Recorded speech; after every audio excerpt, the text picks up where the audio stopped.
Bom, pessoal, continuamos então, complementando aquelas lâminas que nós vimos antes.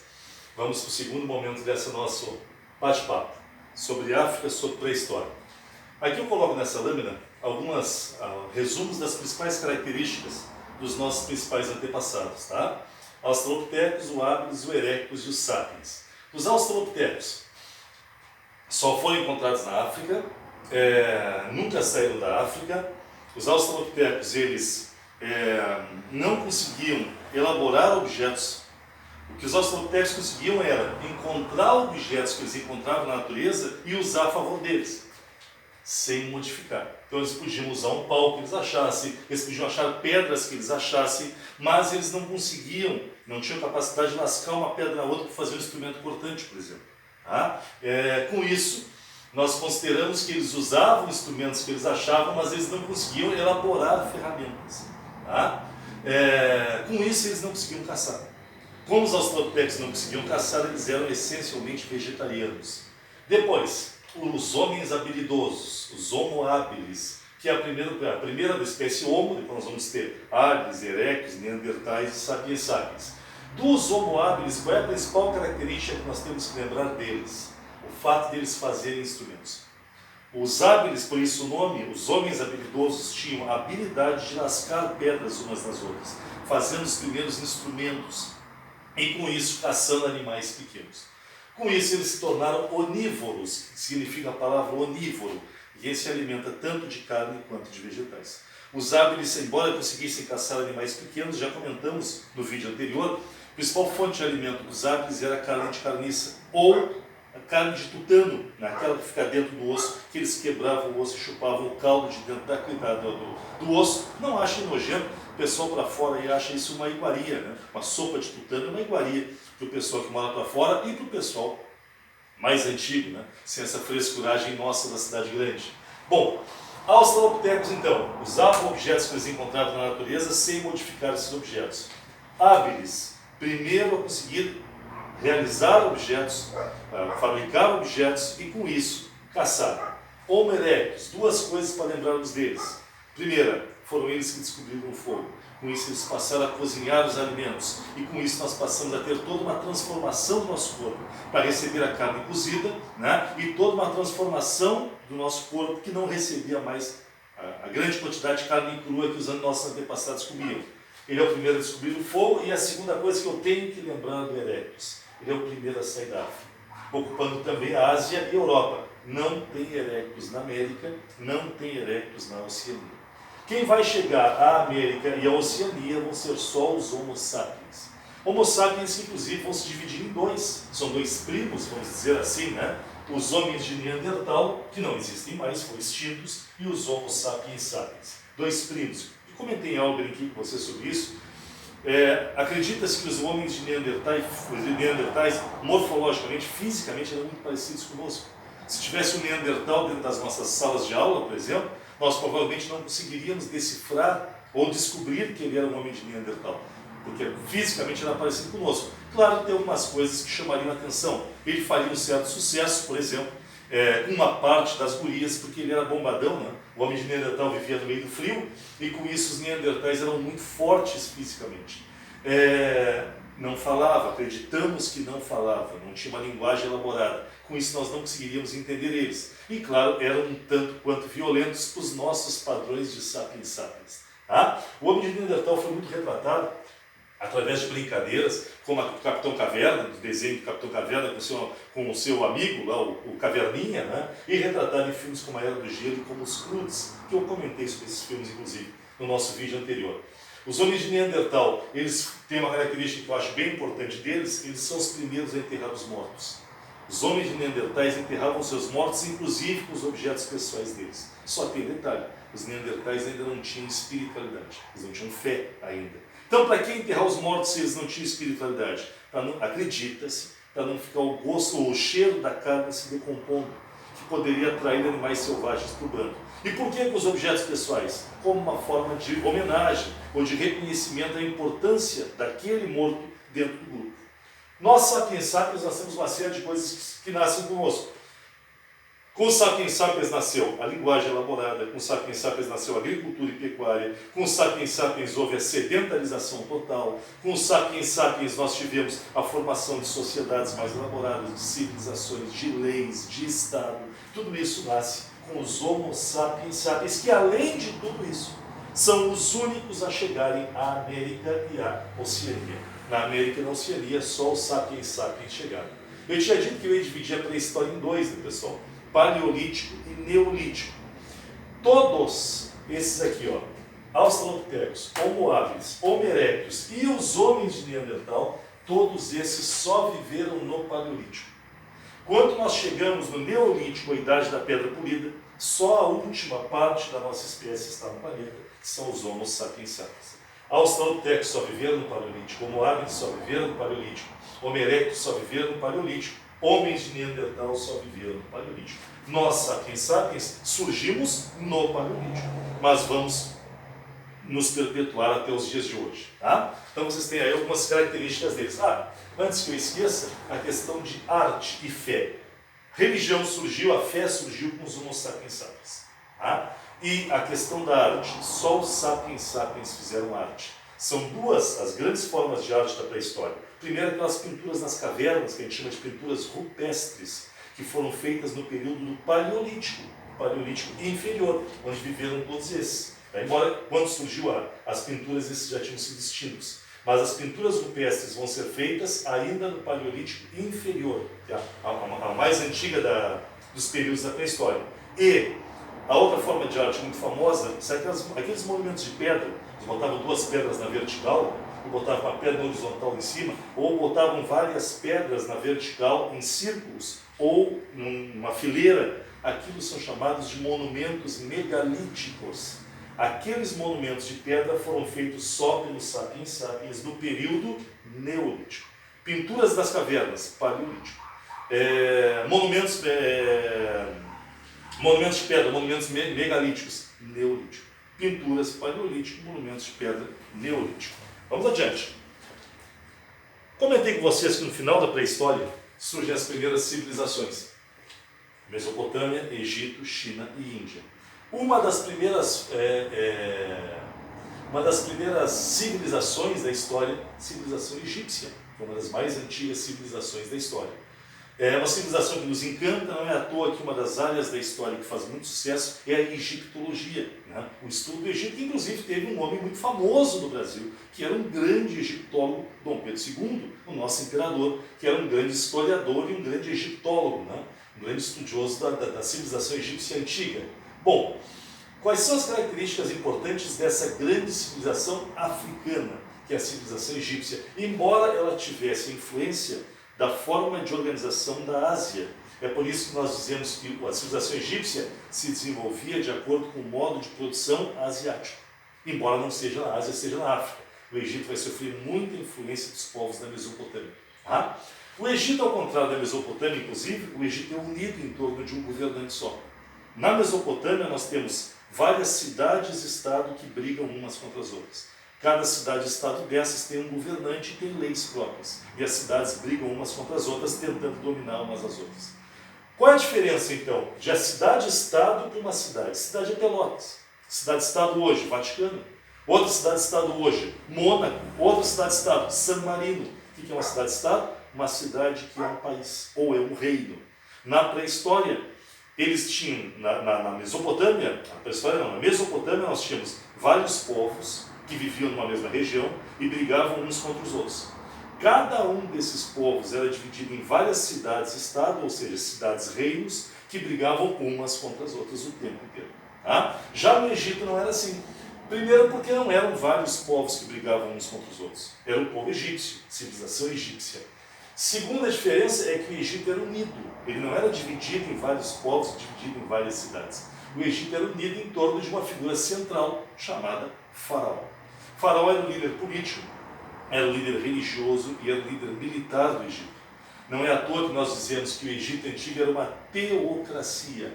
O que significa a palavra teocracia? Mistura de política com religião. No Egito nós tínhamos a mistura de política com religião nas mãos do faraó, até porque o faraó não é um homem, o faraó é um deus reencarnado. O faraó é a reencarnação de Osíris, e ao mesmo tempo ele é filho do Deus Sol, ele é filho de Amon-Ra. Até por isso é que as pessoas, na teoria, não negavam ordens do faraó. Porque negar uma ordem de um faraó seria negar uma ordem de um Deus reencarnado. Essa é a crença dos egípcios, e a civilização egípcia se organiza em torno dos faraós.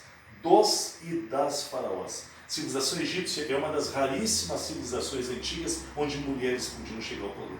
Tá? Nós temos muitas mulheres e muitas mulheres muito poderosas que comandaram a civilização egípcia.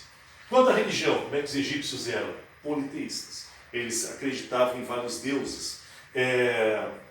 Não só eles acreditavam em vários deuses, como eles achavam que a vida deles era comandada pelo astral, vamos dizer assim, dos deuses. Se os deuses estivessem contentes, por exemplo, se os deuses da agricultura estivessem contentes, eles teriam colheitas boas. Se o Deus da guerra estivesse contente, eles teriam vitória nas guerras. E por isso é que os egípcios eles se tornam quase que escravos dos deuses, porque eles passam a ter a vida deles ditada pela necessidade de construir monumentos, oferendas,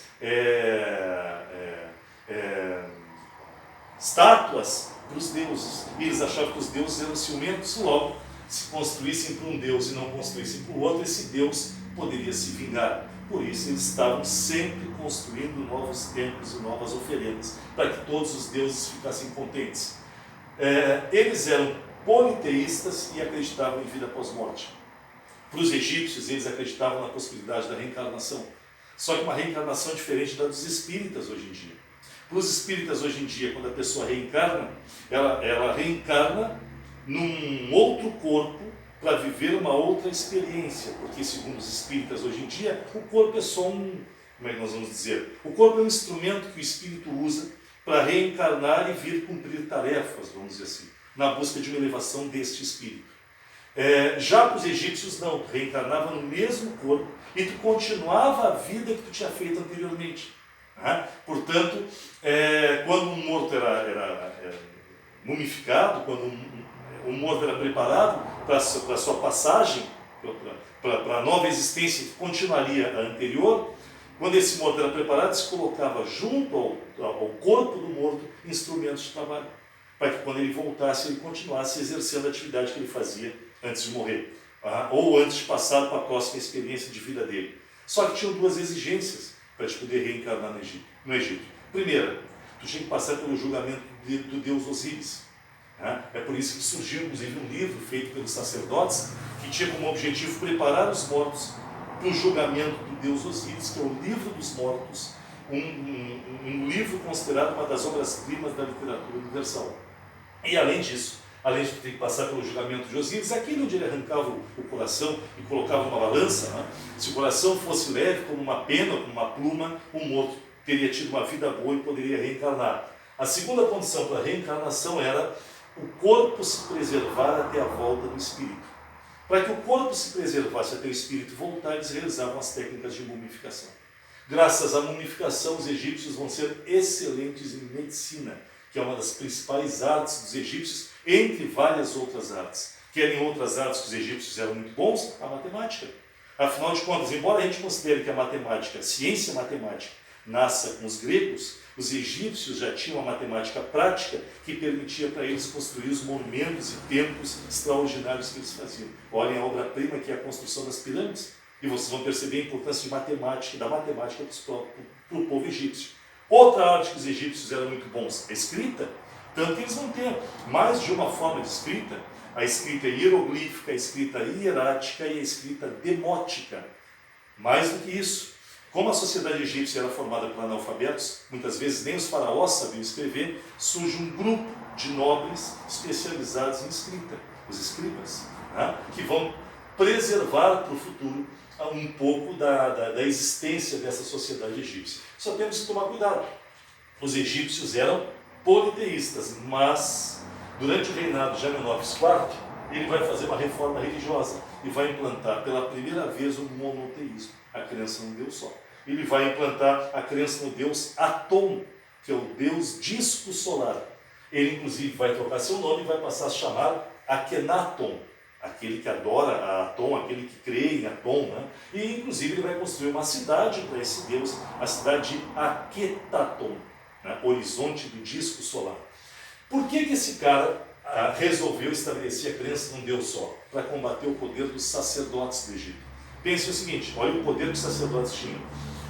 Pensem que no Egito Antigo, o poder do faraó vinha do fato dele ser um Deus reencarnado. Quem é que tinha o contato com os deuses e o estudo sobre os deuses? Os sacerdotes. Ou seja, se um sacerdote, ou se o grupo de sacerdotes se desentendesse com o faraó, bastava para os sacerdotes poderosos dizer que aquele faraó era um embuste, era falso, e que na verdade o Deus havia reencarnado, que os deuses haviam protegido um outro líder, como o faraó. Estava acabado o poder do faraó. Na verdade, quem mandava de verdade no Egito não era o faraó, eram os sacerdotes. Para combater os sacerdotes, Amenófis IV implantou o monoteísmo e disse: no Egito, a partir de agora, só tem um Deus, Atom, e eu sou a reencarnação do único Deus Atom. Por quê? Porque se só tem um Deus e ele é a reencarnação desse Deus, não se precisa mais dos sacerdotes, não se precisa mais dos templos. Basta que se trabalhe para o faraó e se seja fiel a ele. Quanto mais fiéis as pessoas forem ao faraó, mais o Deus vai ficar contente, mais bênção vai receber essa sociedade. Vejam a jogada do cara. Como é que a sociedade egípcia reagiu a isso? Muito mal. A sociedade egípcia não gostou e considerou isso um ato de traição. É por isso que acredita-se que o túmulo que foi achado, todo riscado, seja o túmulo do faraó Amenófis IV. Porque segundo os egípcios, quando tu riscava um túmulo, tu estavas impedindo o espírito de encontrar o corpo para continuar a sua existência. E o espírito de Amenófis IV, segundo a crença dos egípcios, pode ter ficado vagando por toda a eternidade em busca do corpo. É por isso que, inclusive, quando os egípcios odiavam muito uma pessoa, como odiaram Amenófis IV, eles riscavam principalmente os olhos da... Você sabe que na sepultura dos egípcios se faz um desenho de como era aquela pessoa, principalmente se for um faraó. Que eles riscavam principalmente os olhos, né, daquela sepultura, para que o espírito ficasse cego e nunca mais encontrasse o corpo. É a crença dos egípcios. Logo depois que morreu Amenófis IV, assumiu, não se sabe se é filho dele ou se é genro dele, mas assumiu Tutankhamon, né, o faraó menino. E com Tutankhamon nós vamos ter a volta ao politeísmo. De qualquer forma, durante esse período que o Egito passou por uma experiência monoteísta, tinha um povo vivendo no Egito, e que foi muito influenciado por essa crença num Deus só, os hebreus, que hoje nós chamamos de judeus. Acreditamos que uma das possibilidades que os hebreus terem virado monoteístas, porque eles não eram sempre monoteístas, uma das possibilidades para os hebreus terem sido monoteístas tenha sido a experiência deles com o monoteísmo dos egípcios, já que eles estavam sendo escravizados lá no Egito. Bom, o que mais eu coloquei aqui? Base econômica dos egípcios, agricultura, é claro. Fortes no comércio, embora não usassem moeda. Fortes no comércio, mas a base deles, a agricultura, com a construção de canais de irrigação, egípcios que eram muito ligados à questão da beleza. Por isso, inclusive, os arqueólogos, os pesquisadores, quando vão estudar a civilização egípcia, encontram muitos instrumentos de beleza, junto, por exemplo, a um grande símbolo do Egito, que é o uso das perucas. Acredito que todos vocês saibam que mulheres e homens do Egito raspavam sua cabeça pelos piolhos que se disseminavam no Egito. Então, por isso, a associação dos egípcios às perucas e aos perfumes. Vamos adiante. Saindo dessa civilização egípcia, só uma parte, né? Já que eu estou falando de África, eu tenho que lembrar que a mais antiga brasileira, que é Luzia, que foi achada lá em Minas Gerais, talvez, ou pelos estudos que nós temos hoje, era negra. A mais antiga brasileira, Luzia, achada em Minas Gerais, era negra. E com isso, através da reformulação, dos estudos que tentaram buscar estabelecer como era o rosto de Luzia, e se estabeleceu que ela era negra, nós temos hoje o entendimento de que os primeiros brasileiros foram negros. Ou que pelo menos houve uma leva de negros que vieram para a América muito antes dos negros da época da escravidão. Podemos ter tido uma leva de africanos vindo para cá junto aos primeiros habitantes da América. Nós não temos como definir se isso não aconteceu. Talvez esses negros... mas por que quando os europeus chegaram aqui, esses negros não existiam? Talvez porque eles vieram em menor número e acabaram sendo exterminados pela maior leva de outros povos que vieram para cá. Mas o fato é que, através de Luzia, nós comprovamos cientificamente de que a África está no Brasil há muito mais tempo do que os navios negreiros chegaram aqui. Mais do que isso, esses africanos podem ter, ao refazer Luzia e comprovarmos que Luzia era negra, nós podemos ter colocado abaixo uma das ideias de ocupação da América. Você sabe que a teoria mais aceita para a ocupação da América é a teoria do Estreito de Bering. Mais aceita não, a mais famosa é a teoria do Estreito de Bering, segundo a qual os primeiros habitantes da América vieram lá pelo norte, cruzando uma ponte de gelo que se formou na última glaciação, tá? E a América teria sido ocupada de norte para sul. E nós teríamos sido formados por povos com características asiáticas. Bom, quando se refez Luzia e se descobriu que Luzia era negra, nós começamos a perceber que, para termos tido negros na América há 12 mil anos atrás, 14 mil anos atrás, né, que é mais ou menos a datação de Luzia, 14 mil, 13 mil anos e 500 anos atrás, para nós termos Luzia há tanto tempo atrás e negra, é sinal de que houve uma leva de povoadores que, entre a saída da África e a chegada à América, não podem ter levado muitas gerações.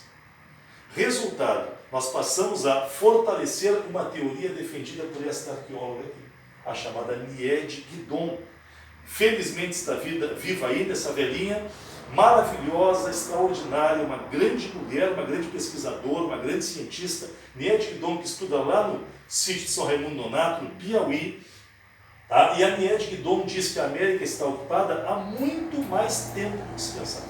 Nós pensávamos que a mais antiga ocupação da América teria cerca de 25 mil anos e teria sido através do Estreito de Bering.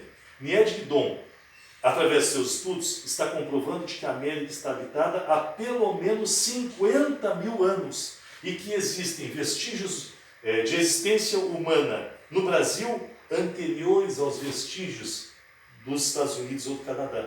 Resultado, pode ter tido uma leva de povoadores que vieram por outro caminho que não seja o caminho do Estreito de Bering. Por isso é que se formou, inclusive, aquela outra teoria, a teoria malaio-polinésia, segundo a qual os sapiens teriam, ao mesmo tempo que subido em direção ao norte da Ásia, descido em direção às ilhas da Oceania, as ilhas da Polinésia, e teriam feito barcos rudimentares que permitiram cruzar o Oceano Pacífico, vindo aqui para o Chile e para o Peru, iniciando a ocupação da América pelo sul, né? E só depois subindo em direção ao norte. Fato é que os negros estão na América há muito mais tempo do que nós pensamos. E a nossa herança africana é desde a da pré-história americana. Tá? Vamos adiante.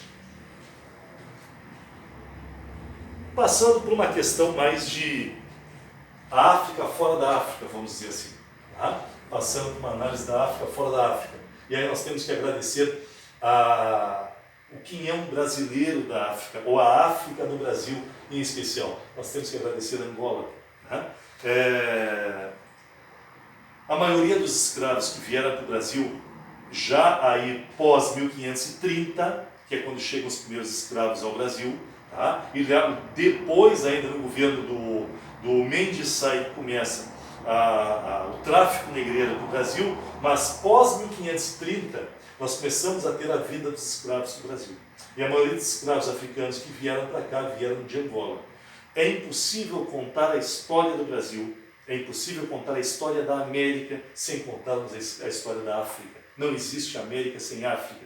É por isso que eu particularmente me incomoda tanto, nós americanos, quando lembramos dos nossos antepassados, nós sempre nos consideramos italianos, alemães, espanhóis, portugueses, pomeranos, né? E eu sempre me pergunto, onde é que foi parar o nosso sangue negro e onde é que foi parar o nosso sangue indígena? Né? Me lembro que quando eu fazia faculdade, tinha uma professora que na primeira aula perguntava para nós qual era a nossa descendência, né? De que lugar nós teríamos vindo. E me chamava a atenção que a imensa maioria dos colegas da aula, dos meus colegas de faculdade, diziam que vinham da Itália, da Alemanha, da Espanha, de Portugal, né? Dos povos árabes, né? Da Síria, do Líbano, da Jordânia, da Palestina. Agora, eu achei interessante e ficou aquilo, fiquei pensando naquilo no momento, eu não vi ninguém dizer que viria da África. E não vi ninguém dizer que viria de tribos indígenas, né?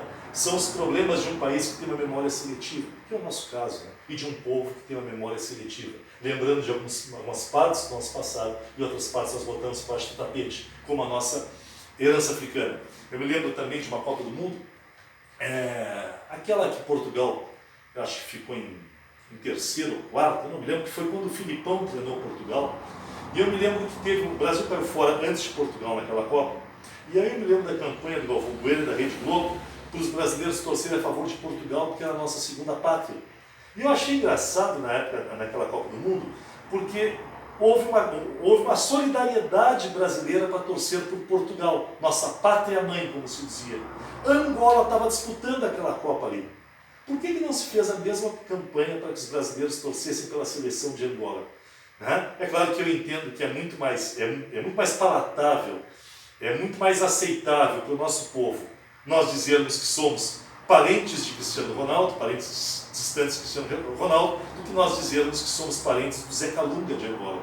Faz parte do nosso racismo, que está tão impregnado dentro da nossa sociedade, dentro de nós brasileiros, que nós nem percebemos isso e passa como uma coisa normal. É normal existir centros portugueses, mas nós não temos centros africanos, ou temos pouquíssimos centros africanos nas cidades, né? Nós estudamos imensamente mais a cultura portuguesa do que a cultura africana, apesar de nós termos um sangue africano muito forte que corre dentro de nós, em especial nós de Pelotas, né, nós temos uma presença negra extraordinária. É a leva africana que está vindo para a América. Se nós tivemos uma primeira leva que veio lá na pré-história, da qual Luzia é uma comprovação, uma segunda leva de africanos que vieram para cá, vieram com as grandes navegações. Dentro do pensamento mercantilista do século XVI, afinal de contas, dentro do pensamento mercantilista, a riqueza vinha de duas fontes. Primeiro, metais preciosos. Quanto mais ouro e prata tiver um país, mais rico ele é. O Brasil não tinha ouro e prata. Ou pelo menos o Brasil levou muito tempo para que se achasse ouro e prata aqui. Os portugueses só foram achar ouro e prata aqui, ouro e diamantes, com os bandeirantes em 1693. Durante 193 anos não tem ouro no Brasil comprovado. Resultado, era preciso achar outra fonte de renda. Qual é a outra fonte de renda para os países mercantilistas? Ter uma balança comercial favorável. Ou seja, vender mais que comprar. Isso é um pensamento da época. Quem vende mais que compra é um país rico. Hoje não vale mais. Os Estados Unidos, por exemplo, eles compram mais do mundo do que vendem. Mas como é que são ricos? Porque eles têm um mercado interno forte. Ao contrário do Brasil, por exemplo, que não valoriza o seu mercado interno. E por isso paga salários tão baixos para os seus trabalhadores, porque não precisa desses trabalhadores. O trabalhador no Brasil não é encarado como um consumidor, ele é encarado como um gasto que torna mais caro o nosso produto quando ele é exportado. Por isso nós buscamos pagar salários cada vez menores e explorar cada vez mais trabalhadores para ter uma vantagem no mercado internacional. É triste, mas é a verdade. Né? Voltando para cá, dentro do mercantilismo então tinham duas fontes de riqueza. Ouro e prata, venda de balança comercial favorável, exportar mais que importar, vender mais que comprar. Se tem que vender mais que comprar, tem que achar produtos que valem a pena vender. E aí surge a venda dos produtos tropicais. Açúcar, pau-brasil, quais são os outros produtos tropicais? Perfumes, tapetes que vêm lá das Índias, especiarias das Índias. E a África vai dar um produto tropical para os países mercantilistas, os escravos. O tráfico negreiro vai ser uma grande fonte de riqueza. Graças ao tráfico negreiro, os negros são trazidos como um produto valioso para Portugal e para a Igreja Católica, que ficava com parte do lucro do tráfico negreiro. Os africanos vão ser trazidos para o Brasil e, inclusive, nós vamos ter uma nação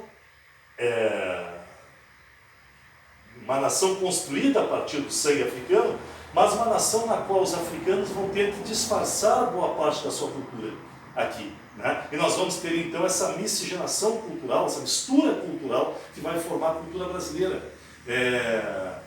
Por exemplo, dentro da religiosidade, dentro da nossa culinária, dentro da nossa vestimenta, nós temos os negros resistindo através da mistura da sua cultura com a cultura europeia, né? Que era a cultura trazida para o Brasil. Bom, infelizmente nós vamos ter africanos que vão participar da escravização dos africanos, boa parte dos navios negreiros eram comandados por negros, Assim como boa parte dos traficantes de negros eram negros. Os portugueses não inventaram a escravidão, já havia escravidão de negros com negros na África. Resultado, em boa parte dos casos, Portugal não pegava negros à força na África. O que Portugal, Espanha, França, Holanda, Inglaterra faziam era acordo com reis africanos. E a troca de produtos por negros que eram capturados por esses reis africanos e trocados por produtos europeus. Esses negros então eram trazidos para o Brasil, né? Gerando a leva africana, a segunda leva africana na nossa América. Apressando um pouco, que eu já estou me prolongando demais, nós temos aqui uma série de fatos novos sobre a escravidão negra no Brasil. Os professores estudam no segundo ano do ensino médio, é um dos conteúdos do segundo ano do ensino médio.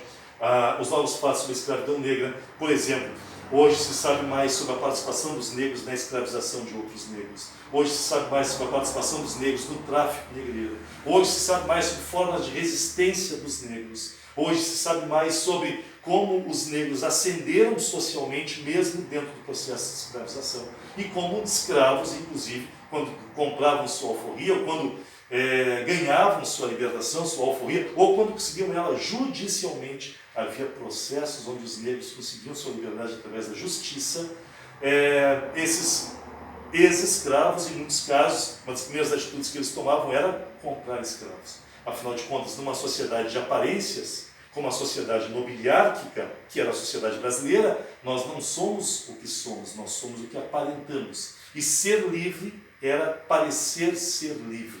Ser livre no Brasil colônia, no Brasil império, era ter escravos. Por isso, em muitos casos, quando os negros conseguiam sua liberdade, eles compravam escravos negros e, inclusive, tratavam, em muitos casos, muito mal esses escravos negros, principalmente em público, para marcar para a sociedade que eles não eram mais escravos. São os problemas da escravidão no Brasil. Coloquei por fim ali nessa lâmina a Umbanda e Candomblé, né, que são exemplos da cultura negra viva no Brasil. Vamos adiante. A penúltima lâmina.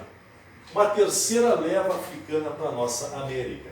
Podemos dizer que hoje em dia nós estamos tendo uma terceira leva africana para a América, com muitos problemas. Nós estamos tendo cada vez maior a presença no Brasil de senegaleses, por exemplo, a presença no Brasil de angolanos, do povo de Moçambique, né? Nós estamos tendo cada vez mais a presença no Brasil de negros de Serra Leoa, que estão vindo para o Brasil numa outra circunstância. Eles não vêm como escravos, mas eles vêm fugindo da escravidão, da miséria e do desemprego no continente africano.